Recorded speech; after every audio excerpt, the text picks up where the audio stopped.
ஒன்று கவனிச்சிங்களா மக்களே, நம்ம ஆட்சிக்கு வந்ததுக்கு அப்புறம் ஒரு விஷயம் ஒன்று நடந்துகிட்டு இருக்கு. இது இந்த ஜென்சி தலைமுறையை அட்ராக்ட் பண்றதுக்காக இங்கிலீஷ் தமிழ் கலந்த அறிக்கை அது சொல்ல வந்த நினைச்சிங்களா? அந்த காமெடி எல்லாம் கிடையாது.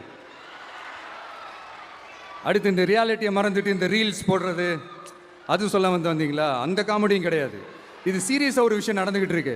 முன்னெல்லாம் சட்டசபையில் யார் பேசுனா நமக்கு என்ன, யார் அடிச்சுக்கிட்டா நமக்கு என்னன்னு இருந்த கூட்டம்லாம் இப்போ சட்டசபையில் என்ன நடக்குது, என்ன பேசிக்கிறாங்கன்றது ரொம்ப உன்னிப்பாக கவனிக்கிறாங்க.